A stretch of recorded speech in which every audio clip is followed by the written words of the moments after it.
Hello, welcome to episode number 2 of the Don't Feed the Photographers Photography Podcast. I'm your host, Joshua Grasso, and today we have the very talented, very amazing Citlalli Rico, wedding photographer out of Mexico.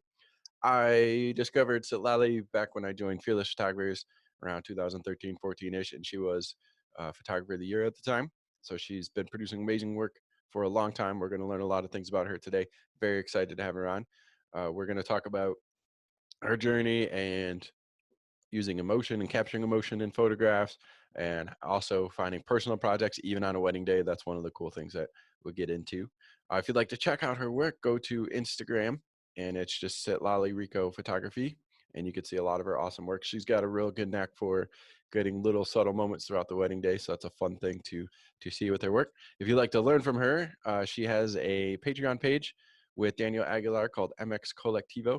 That is in Spanish, so if you're lucky enough to also speak Spanish, you can learn from these two fantastic photographers. I'm tempted to start learning just to join. Uh, anyway, we're about to get into it with them. Before we get started with the podcast, just like to make a quick note to help out the show. Please like, share, subscribe. It's on my YouTube page for the video version. So if you subscribe there, that'll help and like and comment and stuff, that'll help the show grow. Also, the audio version is on most of the podcast platforms. So some people had asked me how to download the show when they're watching on YouTube. You could go to iTunes and download the audio version. It's also on Stitcher and Spotify. So getting out there, lots of different ways. Check us out. Also, if you want to be on the show and you're a photographer, reach out to me or recommend some photographers so we can get lots more episodes lined up and keep this show growing. All right, well, can't wait to get into this, so let's get started. All right, hello, Citlalli. Welcome. Thanks for coming on the show. Hi, thank you, Joshua. Thank you for having me. It's definitely a pleasure to have you. I met you at the Friends of Fearless conference out in Austin. You had a really great talk, and so it was a pleasure meeting you and hearing what you had to say. How did you enjoy the conference? Oh, thanks. It was great. I loved it. It's been maybe 3 years for me since the last time I was there, so it was awesome meeting new people and seeing old friends. So I really enjoyed it. Awesome. What was your favorite part about speaking? Have you done a lot of speaking? Yes, I have. I've been speaking for 10 years already. So my favorite part was when it was over, just because. Uh, I mean, I love it. I really enjoy being on stage and sharing information and anecdotes. But this one was a little bit different for me because I was last, and Mm-hmm. it builds up a lot of anxiety. And also because most of my mentors and teachers were there, and it really um, it's difficult for me and for everyone just to know that there's people that you admire. So what I did was at the end, like, because I was going crazy thinking of, oh my God, my teachers are there and I'm just going Yeah. to be talking about something that maybe they already know that. So the easiest for me, and I think the best thing that I could have done, was just focusing on the new people, the people that I didn't know, people that I haven't delivered my message yet. And it made everything easier for me. So Yeah, I it can was awesome. imagine. I think that would be the most intimidating thing, realizing because everybody in the audience, I mean, there's so many accomplished photographers that are there.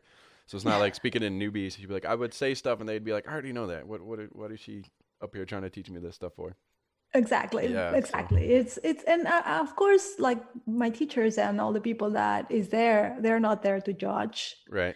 but you always want to do well, right? You just want to have something new, maybe, and it's difficult to create new conferences every time. It's hard to come up with new content. Definitely. So was that a new speech presentation for you? Kind of. It wasn't a completely new one, but it had a lot of new information because obviously we tend to grow and have, like, new things to share. But I was just testing a lot of them. I wasn't sure if the message was going to come across well. So it was interesting. It was a good talk for me. I enjoyed it. Awesome. Well, it was definitely well received. Everybody that was there. And my favorite part, my biggest takeaway that I've been trying to remember to do is doing your own personal work. We always talk about doing our own personal work, but the little trick is even at weddings, you're trying to do your own personal stuff. Um, and so you had that really cool personal project that focusing on the vendors of the at Yeah, weddings. So you maybe talk yeah. about that a little bit. Sure. Well, the thing is that I used to be very, very busy before with weddings. I started shooting for a studio a long time ago. So we were shooting around 100 weddings a year per photographer. So I had to shoot 100 weddings and I was incredibly busy and I had no life and I had to edit a lot. But one of the things that I kept hearing from other photographers was that we should do personal projects. But I obviously had no time for that. Like there was no way I was gonna like use part of my time to do personal projects because I was working all the time. So I realized that we can, as wedding photographers, we can create like mini projects inside of the weddings. Mm-hmm. And there are so many stories that can be told, and we're only focusing on bride and groom and some family, immediate family, and the people around them. But there are also other people at weddings that deserve their story to be told. So I found, especially here in Mexico, because I'm a Mexican photographer, that the topic of the vendors, it's very interesting because in a touristy area, especially here in Mexico, in general, the employees at venues and hotels are not very well treated. But they are working really, really hard. So what I did was just starting beside whatever like the wedding pictures were, also I started photographing their work and what they do, and it's just something that it's right in front of us, but we just have to pay attention to. So it doesn't have to be something about vendors. You can also focus on, like, I don't know, creating always a different photo of the cake. Yeah. Or having every single time that you shoot a wedding, having a very interesting photo of the parents. Or I don't know, you can just set a goal and just start from there. There's another thing that I love to do, and it's during the party, just go and walk around tables and see what I find on top of the tables. And you will find crazy things. Like there's going to be props, especially in Mexico. We get like during party, there are people like giving away a lot of props just for people to have fun. But you will also find kids sleeping on the table, or shoes, or like crazy things that you never know what's gonna. So just photographing that, it's been like a really fun collection to have. Yeah, nice obscure. That's one thing about your work in general I've noticed is you have a knack for getting just like, I don't know if quirky is the right word or obscure, but like moments that are on the side story instead of just what the obvious stuff is. You know, like Yes. even your photo of just the people getting food at the buffet. Like I think you had just like the hands. I think that's what I remember, and stuff like that that most photographers aren't going to think of as the glamorous stuff to pay attention to. Well, I think weddings are incredibly interesting. The thing is that it gets boring when we're not seeing beyond, when we're not seeing past whatever is obvious. So obviously there is a lot of beauty, but there is also beauty on things that we were not paying attention to. So things like that, just to find a way of showing what they're eating in an interesting way. Or like, obviously I always try to focus on emotions and feelings, but there are other stuff that you can focus on and it's going to be fun. Yeah, for sure. And that reminds me, one of my favorite photos. I think this is how I discovered you in the first place, way long ago. As you had your Fearless Award for the photo of the guests, or not the guests, sorry, the vendors putting the light bulb in. Yes. Oh, yeah. Thank you. It's a lot of people mention that photo, and for me, it's one of my favorite ones, shot at a wedding. And basically, I just walked in a room, the ballroom where the wedding was going to be celebrated, and there was these four guys trying to put a light bulb or change a light bulb, and three of them are holding the ladder for the fourth one that it's on top of the ladder, but it's a pretty high ceiling, so it's very risky. And recently this photo was shared at an Instagram account, the SLR Lounge. And it's so funny because a lot of people were criticizing me for taking the photo because I was putting their jobs at risk. They were saying that, wow, interesting. For me photographing it, they could lose their jobs. And I will try to never do that, obviously. But also, one of like my takeaways from those comments is that we need to open our bubble. We need to expand our horizons and realize that not everything is like you think it is. Right. So if you come to Mexico and you see something like this, these people are doing whatever they can to get the job done. Mm-hmm. And obviously they're not going to get fired for doing that. It is not a safety thing to do or like a safe thing to do, but definitely it's what they need to do, right? Like it's their job. So they wouldn't get fired for me taking this photo because we're in a different country and things happen differently here. So just every time like you're going to go and comment on something, just think that your reality is not everybody's reality. Yeah, definitely. It is a little bit eye-opening or jarring, I guess, from culturally different in here where like they might be way more uptight about safety standards. We have like a whole safety regulation. And so maybe they're thinking of it from that perspective. That's part of what stood out to me too. It was like, wow, it's crazy that they would be so risky and the acrobatics of it. It almost looks like a circus photo the way that they're balancing on top of a ladder. But it's not a circus. It's work. And exactly. Yeah, so it's definitely neat. And it's definitely something that most photographers might not be looking for. Yeah, I mean, I wasn't looking for it either. I just saw it, and even for me, it was weird and different, and that's why I photographed it. But I think it's very important that we realize that things happen differently in different places, and we just need to stay open and ask genuine questions instead of criticizing or judging whatever other photographers are doing. Yeah, definitely. Is there anything else that people find surprising about your work or working in Cancun that might surprise us besides just how crazy and acrobatic that the workers can get? Oh my God. Well, yeah, there are a lot of things because being a photographer in Cancun is very interesting because it's a destination wedding place, right? Mm-hmm. So a lot of people come and celebrate their wedding at venues, but these venues now, they've been doing this for maybe 10, 12 years. That they found that they have an in-house photographer. So if an external vendor wants to come and photograph or whatever, anything else, like any external vendor like makeup or DJ or flowers wants to come in the hotel or the bride and groom want to hire them, there's an external vendor fee that it's really steep. It can go up to $1,500. Oh, wow. I know. And it's crazy because it's hurting us as local photographers or local vendors a lot. So what is happening is that a lot of couples decide to bring a photographer from their country. Mm-hmm. And one of the things is that these photographers that are coming from another country that are welcome to come, they're just doing it for nothing. Like they're just like asking for like maybe the travel fees and that's it. They're not charging because they want to build their portfolio. And I totally get it, but it's more and more often. Yeah, it feels like the glamorous thing to do to go and do the destination wedding and raise your profile, I guess, as a photographer.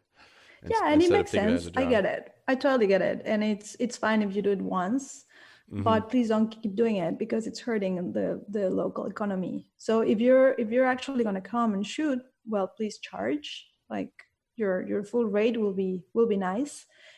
And also, if you have a chance to hire a local photographer to second shoot, would be awesome too, because I don't know, I think it's important to expand our culture, travel, shoot in other places, but it's also good to just be aware of what is happening in other countries. Yeah, definitely. So that's crazy. So you being a local photographer, you'd have to pay the fee, but then the out of country people wouldn't? Is that? Yes, exactly. That is what is strange happening. How that would work. Yeah, it's kind of sad, but that's exactly what is happening. Huh. It's just because people that don't live there just get away with it, or they would, because you would think they would charge everybody, but. Well, in some ways they are, but what is happening is that if you're coming from out of the country and if you pay 3 nights, you can get away with right. So you're just like, you're a guest. Exactly. You're kind of like a guest. They know that you're an external photographer, but as long as you pay for a room, you're fine. So we could also, in some places, could get away with like paying 3 nights and staying there, but we can't. I mean, we're living here. There's right. Like, why will we want to stay at a hotel every single time you have to shoot a wedding? No, like I just want to go shoot the wedding, enjoy, and then just come back home. You know. Like it sounds like incredible and glamorous and I can spend like my weekend at an all-inclusive, but it's not like that when you live in the place. Yeah, for sure. And it's your everyday. I'm sure it would get old. Yes, Yes, being away from family and stuff. exactly. Wow. So that's definitely crazy. It's interesting that to see how unglamorous I guess the world could be versus what it sounds like. Because it's one of those things every time when they start out, they think, oh, I want to go do destination weddings. It sounds so amazing. And you know what? It is great. It's fun, um, but it's not for everyone Mm-hmm. too. Like, please go try it and travel and do whatever you think it will make you happy.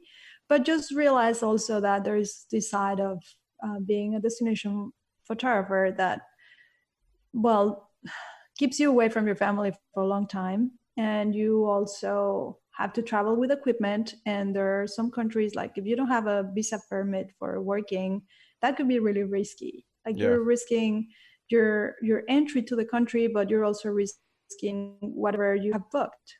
If you book a wedding, you're not able to go into the country, then the couple doesn't have a photographer anymore, right? So we just have to be aware of these things and enjoy and do whatever it takes for you to do whatever you love, but also be aware of what is happening in other places and be respectful of the locals. I was thinking of the Iceland photographers, like how crazy it could be for them now that it's so trendy, and Yeah. like everyone is there and shooting, and the place is becoming something else that I'm sure they're facing with a lot of pollution and a lot of new things that they weren't expecting. And well, we just have to be aware and be kind and respectful to others. That's it. Yeah, definitely. I think it's definitely great that you share that because a lot of photographers wouldn't have had that perspective to understand what's going on and how other people might be being affected by the industry. I know. And it's a shame that the resorts, I guess they know they can get away with taking advantage of people because there's, I don't know, maybe people struggle, they're more desperate, I guess, for work or whatnot down there, so they could just treat them differently. Yeah, I know it's terrible, and we try to just keep things at peace, and we have tried to get rid of those fees, but obviously they are like companies that can do whatever they want with their Right. business. So we're just, I mean, we're just trying to do what it's needed to get the job, and obviously, as I said, you're all welcome to come and shoot here. I'm just asking for you to acknowledge that charging your fee and also travel fees helps to balance whatever is happening here too. Yeah, for sure. So are you doing most of your work in the resorts in Cancun, or are you starting to be more destination outside of Cancun as well? No, it's always my base is here, and I really enjoy shooting at home because I Mm-hmm. do like to be uh, at home as much as I can. I do travel a lot for teaching, Okay. and I really enjoy that. So I will say I shoot 2 or 3 weddings per year outside of my base, and most of the rest of the weddings are here at home. Okay. That's probably a good balance. That's about where I'm at. So I Oh, don't you need to be, too? yeah, just I happen to know somebody or get in touch with somebody that wants to fly me out somewhere, but most of the time I like being in a home base too. Especially with two little girls, I feel guilty being gone more than a day. I know, I Yeah. bet. I know. And it's fun to go away and shoot, but definitely if you have your little ones, you want to spend Hmm. more time with them. So that makes sense. That's cool.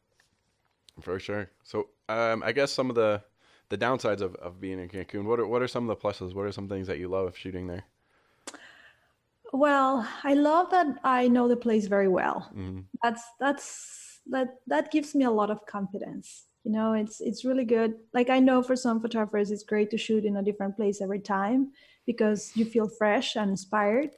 But for me, just being shooting in the same places all the time, it gives me a lot of confidence that I know Yeah. that if something goes wrong, I know I'm gonna know what to do, and I know the weather perfectly. I can just give really good advice to my couples on schedule and where to shoot and what to do because I've been here for almost 30 years Hmm. and I've been a photographer for 15. So that's one of the good things about being here, right? Like being a photographer here. Also, one of the things that I enjoy the most is the weather. I Yeah. really like the heat, and I Yeah. like that we have no winter. So Yeah, that's, that's nice. yeah, of course. That's one of the main reasons why I'm here, and because my family is here too. It's my it's been my city for so long. Awesome. Cool. Yeah. Yeah, growing up in the northern part of the United States, I can tell you that winter is definitely overrated, and it's great to miss. Oh, I bet. I So know. Where were you? I'm originally from Detroit, Michigan, Oh the my Midwest. Yeah. God. Oh my God. Yes, I used to go to Detroit quite often, and Oh wow. during the winter too. Oh, it's brutal. It's cold and depressing. And I yeah, they don't get a know. crazy amount of snow there, but it's always gray and cold. So Mhm. It's true. It's I mean, yeah, it's true. For me, it is depressing. I find that the cold, it makes me kind of sad and blue. So, yeah, if you get used to, especially if you get used to a better life, it's hard to go back. If you grow up there, it's one thing, and it's still like everybody that I knew growing up hated it, but some people like fall in love with oh, it playing in the snow, and or there's just what you're used to. But as soon as you escape and see that there's a place with sunshine, it's it's hard to like go back home. So my wife, yeah, after we had kids, we're like, do we have to move back to Detroit? You know, be close to family. She's like, no, no, I can't, no snow. there is no way. Yeah, Oh, I yeah, get it. Okay, it's good. It's good that you escaped. yeah, But some people do love it though. Some people hate the yeah, heat. I can see how they yeah, for sure. struggle being here. They're like sweating bullets, and they're like, no, there's no way I could live here, and I get it. Hmm. So just find your place, and I hope you can make it there. Yeah, living there in the heat, I guess, growing up, are you just used to it? Like, does it feel like it's hot to you? Like, where Oh, of course. Yeah. visitors come and we're like, oh, we're so hot and miserable. Are you just like, what? This is normal. I don't know what you're No, talking no, about. no. I mean, I'm obviously used to like the heat, but in general, we complain a lot about Yeah. it. You know, like during the summer, it's like, oh my God, we're not Yeah. going to survive this year because it is really, really, really hot. And when you're on vacation, you're normally wearing a bathing suit and near the beach, it's not that bad. But when you're in the city, it's Yeah. like, oh shoot, I forgot that I hate the heat. But no, I don't. I actually appreciate it, and I enjoy it. Good deal. So do you guys have, I guess being destination, the seasons of it, do you have a lot of people going there in the like our winter? So are you Yeah, yeah. yeah. It's like there is no low season for us, Mm, you know. It's always busy because there are really good deals for everyone to come during winter. So we have weddings all year round. oh nice. Yeah, actually Yeah. we definitely have specific seasons in Atlanta. So It actually, yeah, actually our low season it's your high season because people don't want to leave right. their cities because it's beautiful. So they just don't want to go away on a destination wedding. So our summer is kind of slower. Hmm. Yeah, it's already nice everywhere, and then it's hotter. So they're like, we want to go to the hot places when it's cold here. Totally, that Yeah. makes sense. So Yeah, of course. Have you been here? I've been to Cancun one time for my honeymoon. Actually, we stayed in the Riviera Maya, but then we visited Cancun for a day. Oh, I cool. liked the beaches better there. Um, Yeah, true. The color is really pretty. Where yeah, did you stay? I think it was Moon Palace in Riviera Oh, Maya. cool. Okay, Yeah, it's near. That's good. cool. Cool. Yeah, Awesome. it was neat. And then seeing too when you're getting out away from the resort because we're going to one of the pyramids. I can't remember which one we went to. And then, but just kids, we went through some like old Mexican neighborhoods and stuff, and just seeing how different of a life that people live is kind of eye opening too as well. Oh, good, good. I'm Yeah, glad you got to see a little bit of like the real Mexico. yeah. I mean, it's beautiful, but you also like it. It helps make you grateful for being where you're from and realizing that not everybody is because my neighborhood is just a normal blue collar, middle class, whatever neighborhood, but there like it would be considered wealthy probably in that like the neighborhood that we went to. Oh, So I bet. Hmm. yeah, but Cool. awesome, cool. So learn a little bit about destinations was nice and learn about the vendors. I like that project. I still have to figure out what my little side project's gonna be, but Cool. I'm excited to yeah, I'm see trying to it. come up with something. Um, Awesome. yeah, I kind of have a knack for always getting like quirky pictures of like the flower girls and like the kids for some reason, but that's still part of the wedding day, so I don't know if that's much of a side project. But it is, you know, because what you see out there of ring bearers and flower girls, it's always kind of the same. Hmm. So if you really focus on something like, I don't know, could be one specific feeling like joy or Hmm. boredom or being tired or whatever. It could be really interesting because you can see a lot of different things with them, or it could be something abstract. I don't know. It could be, Yeah. you can make something out of it for sure. And I'm sure it's easier for you to connect with them because you have two little girls. Right. Right. Yeah. That's So definitely, I think, part of it. I have such a soft spot. Like I want to see them happy and whatnot. And then so I'm drawn to watching the little kids at that makes the sense. weddings. And And what's I'm cool about sorry them. to interrupt. I wanted to say something very important about personal projects. It's very important that you choose something that you're attracted to. Mhm. You know, sometimes we want to make things really complicated, and there is no reason for that. Like a personal, if you want to share it, is great, but personal can also mean that it's going to be just for you. Yeah. So True. shoot whatever makes you happy, makes you, or even makes you interested, or makes you feel something.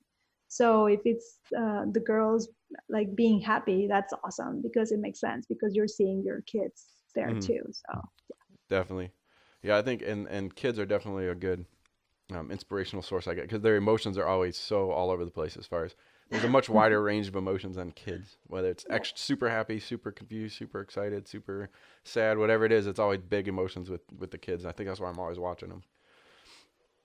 that makes sense. That's Yeah, awesome. yeah, being drawn to the emotion, and you're drawn to emotion. I could tell in your work as well that you do a good job capturing um, emotion in your work. Is there any I guess approach or mindset that you have that helps you connect or find emotion on a wedding day, or caption those little moments? Yeah, yes. Well, the thing is that we have to, when we're photographing, we have to pass by the regular or the standard beauty that we see because we're trained in a way because of social media and because the way we were all raised that um, I don't know, light, it's beautiful. So if we see something hit by a pretty light, we're gonna get drawn Mm, and photograph that. But we just have to obviously photograph that and see it, but go beyond that and try to focus on how people feel, not trying to make them feel something, but actually connecting to what they feel and find a way to photograph that. It's not that simple. hmm. It's not that easy because in order to connect with a feeling, you actually have to connect with that feeling inside you. Yeah, And some feelings are really easy to see. Like if you see a person wiping a tear, you know that it could be happy tears or sad tears, but um, you can connect really easy because we know how to recognize that. But and also joy, like you see someone laughing or smiling, and we are attracted to that. But the hard part is to recognize all the other, like there is a huge range of feelings that we're not used to see because we're not used to connect with them. So that's kind of the hard part. And sometimes therapy works. yeah, How like just going to therapy and realize that there are a lot of emotions that we've been blocking since we were kids for some reason, hmm, and then realize that that's why we're not seeing them in other people. So I think that's the hard part on that we have to do a lot of work in ourselves to be able to become better photographers of feelings, emotions, and just people in general. yeah. Definitely getting in touch with yourself is a big part of photography. I Exactly. think I've heard that a lot, and I guess I kind of feel that too, where it's a lot of your personality gets reflected in your work. So as far as what you're drawn to is reflected on how you feel and things like that. So that's kind of an interesting perspective to keep in mind. I think you're right. It's like you're drawn to whatever you're feeling, but if you're feeling just like certain amount of emotions, just a few of them, you're missing out a lot of what Hmm. is happening at a wedding. So we just need to open up that spectrum and being able to recognize it in other people too and not shut down. Because I've had a lot of students and I've heard a lot of times that for some people they feel really uncomfortable when other people are actually feeling and showing their emotions Hmm. and they don't know what to do, so they shut down and they don't photograph it. And obviously there is like a very thin line on where to cross to not break the trust with your client. But there are like you have like full permission to photograph when you're there. So whatever you see and you think it's going to be worth it and it's going to be a good memory for them, well, you should photograph it. Yeah, definitely. Yeah, if it ends up being something that uh, probably didn't want photographed, you can always delete it later, right? True. You're Yeah. not you shouldn't be an editor when you're shooting. Hmm. You should just leave that for later. Yeah, I like that way of putting it. That you shouldn't edit while you're shooting. Just shoot everything and edit later. Totally, yes. Awesome. Cool. So, I guess with your journey into photography, what drew you into being a photographer in the first place? Money. Yeah. I was hungry. Well, I had no job. Like I went to college and I had like several jobs afterwards because I studied communication. Hmm. So I was working for TV and radio and newspaper, and I did a lot of different things. But I was being paid next to nothing, and I was really struggling. So a friend of mine had a studio, and it was very successful, and she needed more photographers, so she invited me. And I back then was almost 15 years ago. It was for me it was like, oh shit, I don't want to become a wedding photographer because it was shameful. It was like something that you really like. If you went to college, they will make fun of wedding Hmm. photographers, like thinking it was the lowest thing you could do. Yeah. It's so So for me, funny now hearing that because I know I've heard that before, like maybe 15, 20 years ago would have been like what commercial or advertising photographers. That's like the glamorous one. And then yes. wedding photographer is just like, the weird old guy, is not really good at it. But now it feels like it's gotten very glamorous and I don't whatnot. know. Yeah, I think it is. It's more popular, and obviously, after a year, I realized how awesome it is being a Mm. wedding photographer, and I don't care what other people think anymore. And obviously, it's like you need a lot of skills, and you need to be really good at everything you do, and you have to. It's incredibly challenging. But I think the bubble just grew so much. The industry in wedding photography, it's so big that we think we're cool. Right, right. But I don't think the rest of the industry in Okay. photography think we're cool. So and I don't care if they don't think we're cool, but it's just awesome to be part of a community that For sure.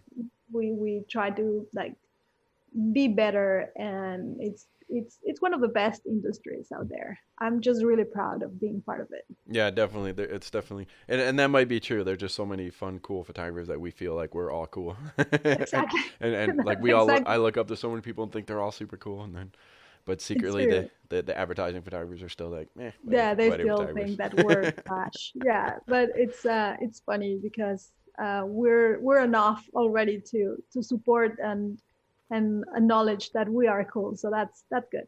Yeah, yeah. Well, you're definitely cool. All Oh, thank you. You're right. cool too, Joshua. Thank you. Sweet. Yes, I've been waiting Yes. so long for somebody to tell me that. Well, No, I just kidding.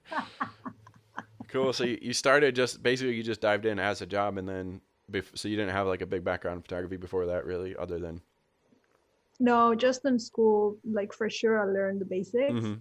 I had like a year of photography classes, and and that was it. I went full in, like obviously started being an assistant and helping in second shooting until I learned a lot of the language, because it's not just going and photographing, it's also understanding like the ritual of the Yeah. ceremonies, and understanding like I I even had a hard time with the language because most of the clients were already like they were from the States, and I was already speaking English, but I was very self-conscious about it. Mm. And I didn't know a lot of the terms on how to say things of the wedding day, Oh, So interesting. I just had to learn like the language, and I had to learn how to treat people, how to do good customer service, and it's a lot of work. Well, because you're in the same business. Yeah, So yeah, a lot to learn for sure, and just the language of working at a wedding and with other photographers and just knowing what kind of stuff is happening. I know that when I first started weddings, I had never been to a wedding before until I shot a wedding. So I really, like, what's the difference between a reception and what's that ceremony? I don't know. It's all that's just a wedding. so I don't know. funny. Yeah, so I learned about weddings just from being a For being a photographer. wedding photographer, have Yeah. you been a guest lately? I was last time would have been my sister's wedding last year. I almost shot it for her, but she was like, "No, you have to just be in the bridal party." And I'm glad you I'm didn't. like, I know you have to be present. "Yeah, Wow. it was nice to just enjoy one for once, but and dance with my wife Oh, and stuff instead of shooting it. But I of would have course. enjoyed That's shooting it that's as well. fun. Yeah, awesome, cool. And then so you got into it, and then I guess did you fall in love with it right away, or did it feel like a job at first, or? It did feel like a job at first, to be honest. I did enjoy it, and I just couldn't believe how like the difference between what I was making my in other jobs and what I was making in wedding photography.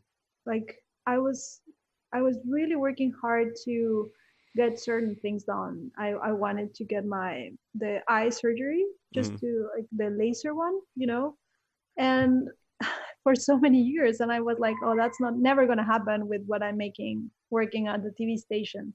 Hmm. And then in like maybe 2 months, by being a wedding photographer, I was already paying for my first car and my eye surgery. You know, I was like, oh my God, this is insane. So obviously I saw it as a job, but also as a huge opportunity for me to be able to have the kind of life that I wanted to have for so long.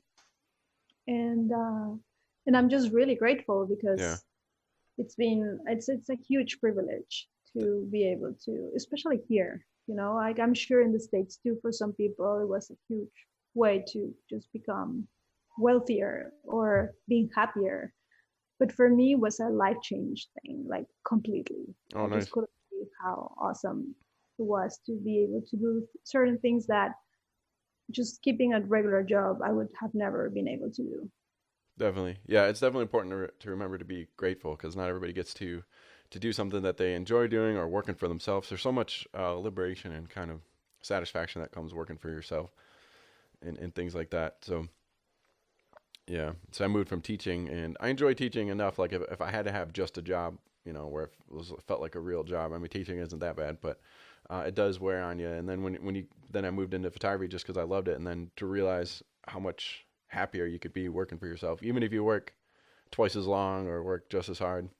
Um, there's something so satisfying about being able to do what you want to do. So, And I think it has a lot to do with the mindset and feeling this freedom hmm. of you deciding when to do things and what to do. And as you said, sometimes we're working double or triple as before, but it's just really awesome to have this privilege of being part of an awesome community and having always like being part of like the happiest day of people's lives. And Hmm. it's just a really really cool job. And every day I'm grateful for having it. Definitely, definitely, yeah. And being a part of people while they're happy, that's definitely a nice part of the job is the positivity that's around it. Yeah, Yeah. you're seeing people for the most part, occasionally some stressed out brides, but for the most part, it's happy families and lots of joy. And I think that's good for our mental health to see happiness I and know. It's sharing so it a little bit. important. Of course, of course. Awesome. And then, so I guess how long did it take before do you till I'm imagining with how much success you've had and how good your work is, you've had to become passionate about being a photographer at some point. So did that happen relatively quickly, or when did it go from, I guess, being a job to something that was more where you felt like a It photographer? was relatively quickly. It happened after a year maybe. And it happened more because when you work for a studio and you're just like shooting maybe every day, it feels like everything looks the same. So for me, it was like, oh my God, I need to get past this and I want to become a better photographer just for my clients and see what is happening. So what it did was to go on internet and see what other photographers were doing. And that's when I came across the WPJA Hmm. and found that there were photojournalists coming into weddings and shooting weddings with a different approach. And they were also creating beautiful art for portraits and doing like really creative stuff. So I was like, oh my God, I wanna do that. I really wanna become a better photographer and actually start shooting in a PJ way. So what I did was like I started searching for my favorite photographers and see if they were teaching, and I just went to my first workshop in San Francisco with Win Wen, who's the founder of Foundation Workshop and Fearless Photographers. So he was my first workshop with DQ Studios, a couple from Canada, from Calgary, that are amazing too, and they opened up the world for me. It was like, oh, this is what like wedding photographer like photography can be. And from there I just became really passionate about it and trying to become better every time and caring more for my clients and giving them more meaningful images. Hmm. So it's So been a long journey, but it's yeah. been interesting. So your first workshop was foundation then, huh? Is that? It wasn't foundation. That would have been really crazy for me, Oh, but okay. it was called Yin Yang workshop. Oh, okay. This workshop maybe for 3 or 4 editions, or maybe even five. And it was amazing. It was really good. And it's just awesome to see other photographers and learn from them and see what they're doing, but also the Mm, network, like just meeting other people and just seeing that, not because I felt really lonely. Like yeah, when I definitely. was here in Cancun working for the studio, I'm like, I'm sure there are other wedding photographers in the world. I just need Hmm. to find them. So seeing that they were doing all this amazing stuff just opened my eyes, and that's where I am now. Just Awesome. excited. Yeah. Yeah, definitely. I definitely find inspiration as well from being in the network or going to workshops and things where you see that there's other ways of doing stuff or just being around other passionate people, I think uh, Yes. And not inspires you. feeling alone, right? Yeah, because you definitely do. I mean, as a teacher, I had there was 200 teachers at my school, so there was like people every day that you would see that were knew what you were doing, going through, and with wedding photography, I mean, there's a lot of us, but it's not like you go to work every day with a bunch of photographers.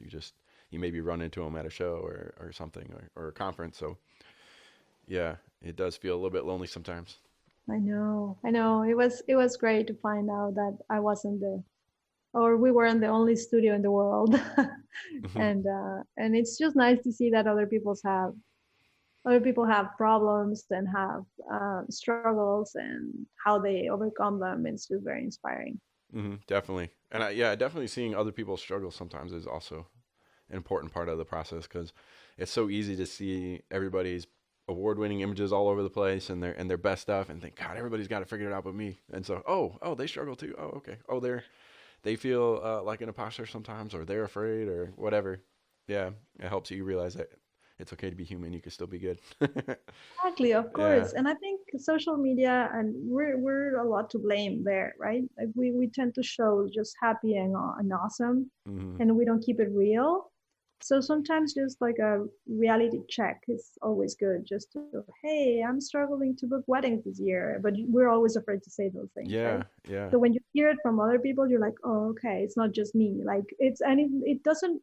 It sounds kind of crazy because it's like I'm not happy that you're not booking weddings either, Right. Right. but it makes me realize that it's the market maybe, or there is like a lot of more competition, or like it's not just me to blame, so it makes me feel a little bit better.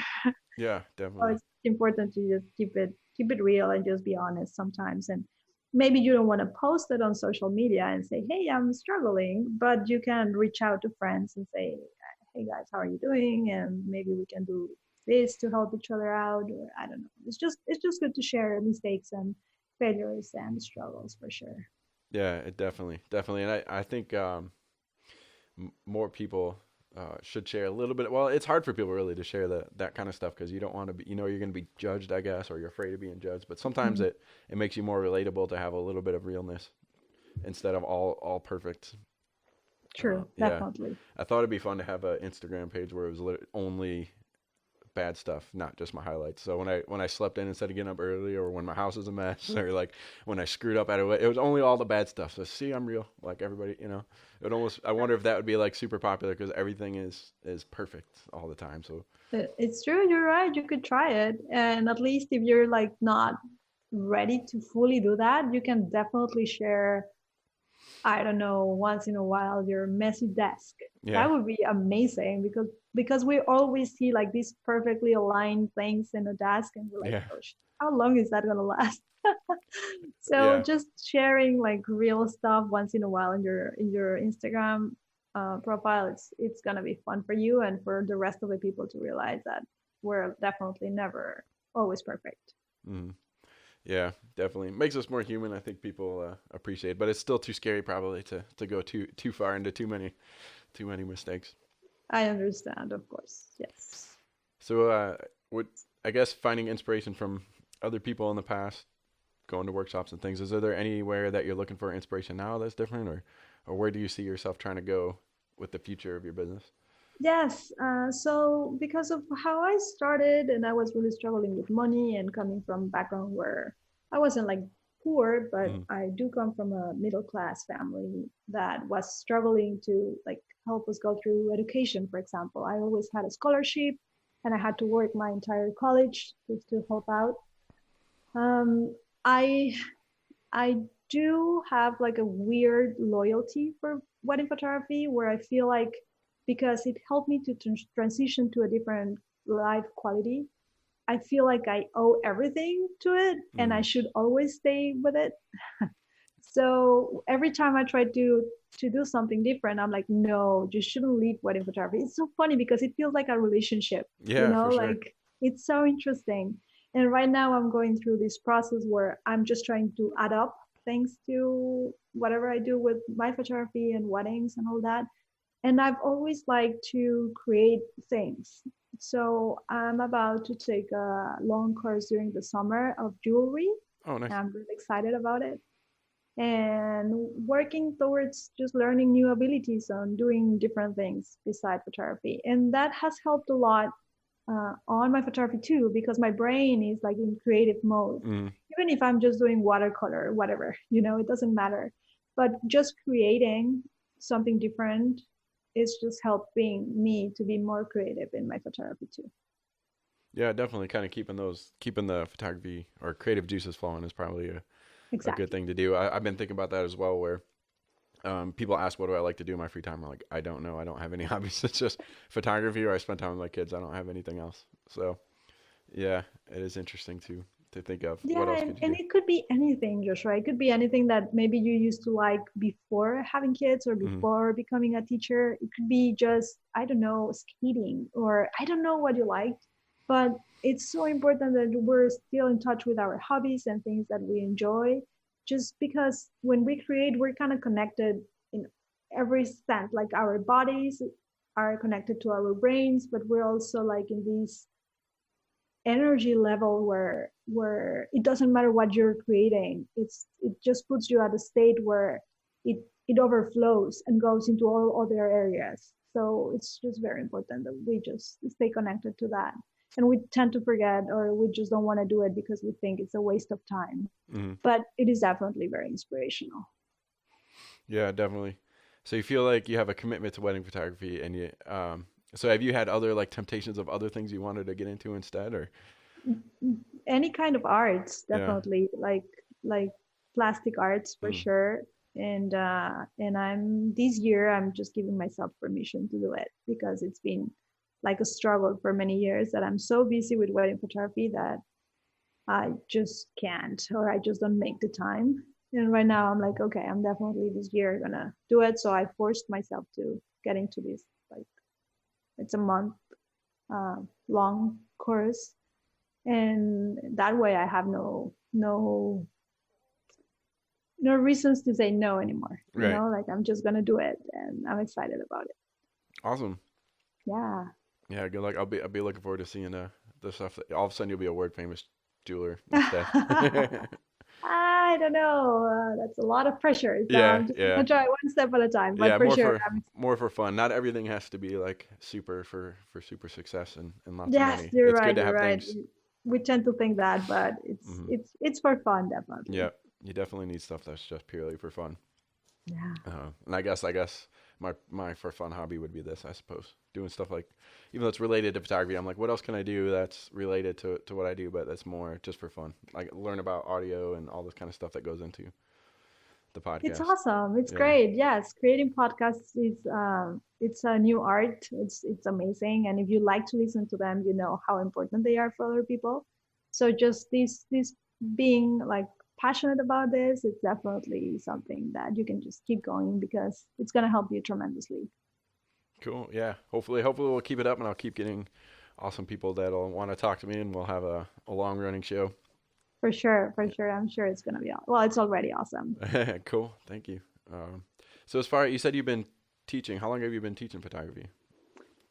Um, I've been in this for let's say 10 years. Oh Maybe well, my first workshop was in 2011. So 9 years. Yeah, nice.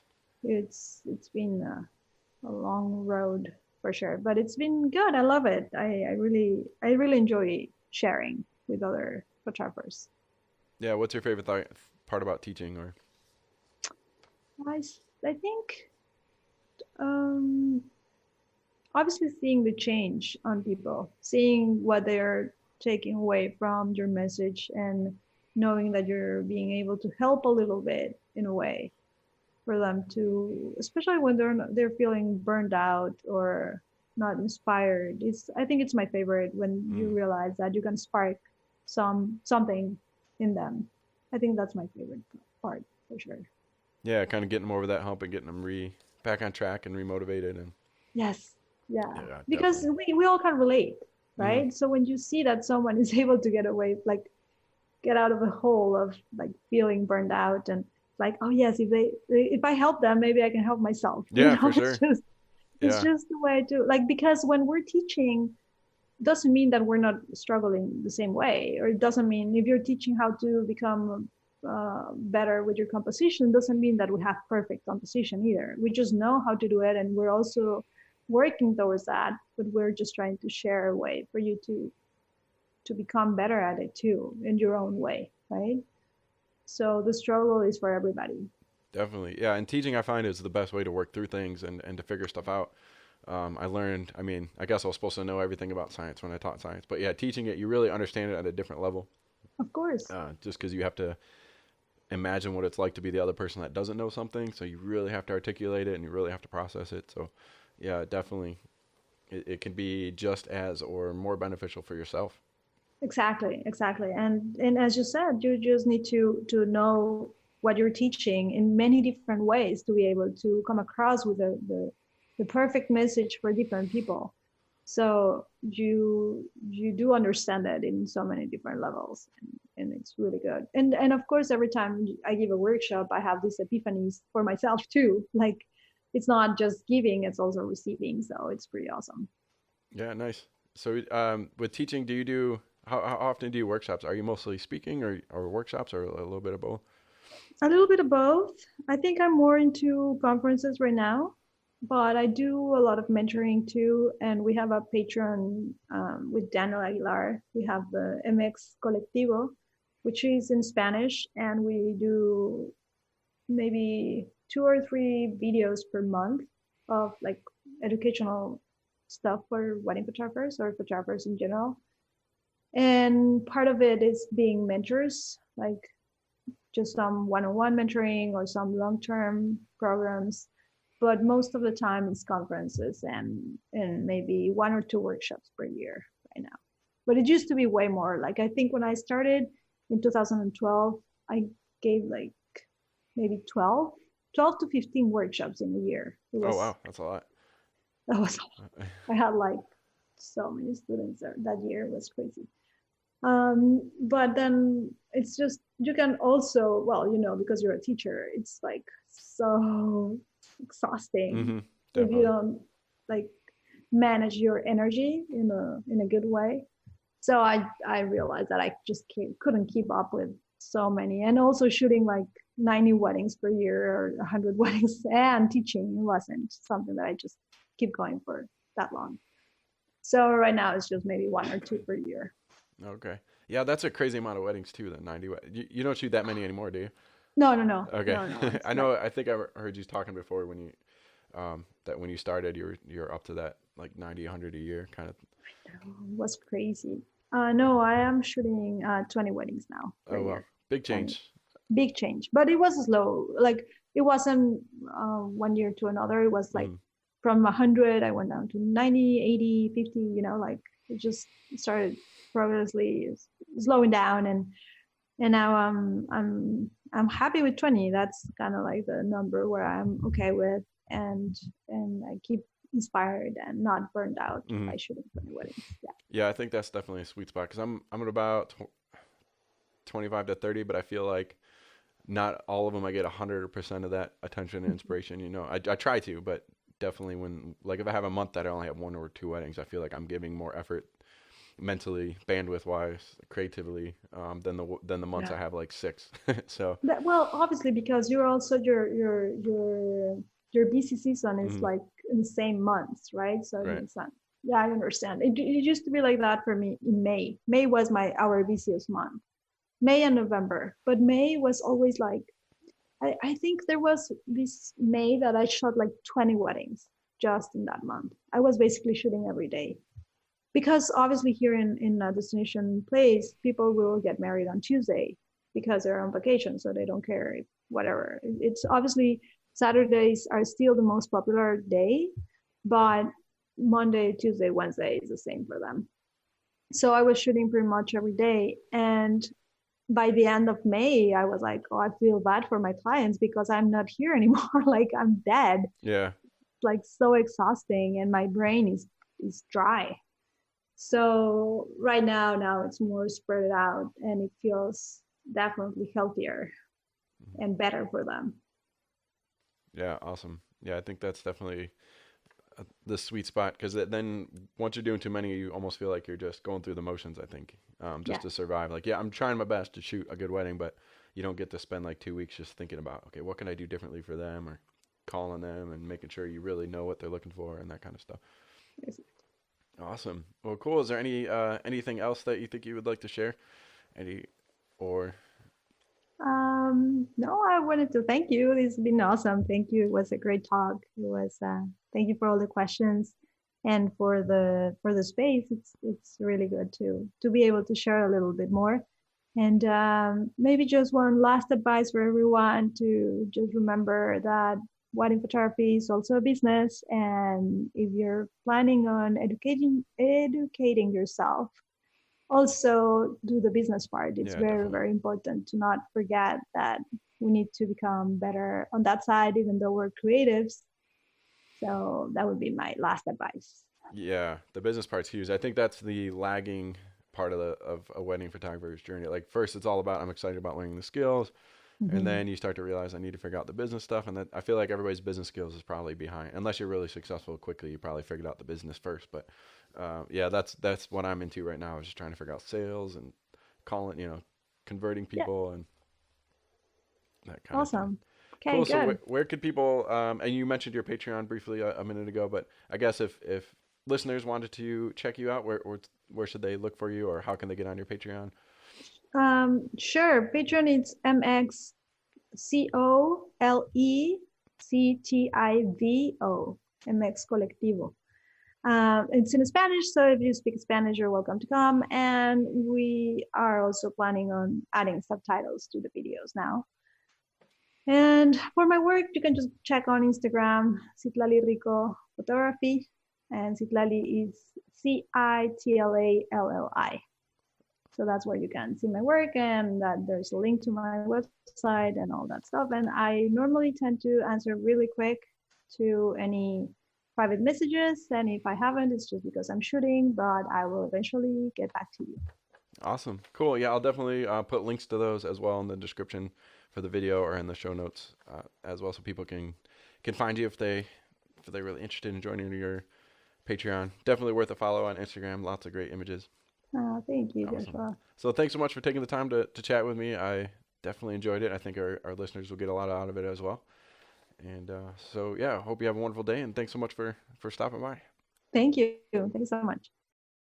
All right. Thanks, everybody, for tuning in with me and Citlalli Rico. You can check out all the links to the things we talked about with her Patreon and Instagram and whatnot in the show notes. There's also an Amazon affiliate link in the show notes. So if you're going to do some shopping and you want to support the show, go ahead and click on that first. Also, make sure you like, comment, subscribe on whatever platform you like listening to us. Help share the show, help grow the show. Please send guests my way. If you have anybody in mind, feel free to reach out. I'll be reaching out to some people soon to keep lining some episodes up. So thanks for giving us your time, your ears, and enjoying the show. And I look forward to seeing you next time.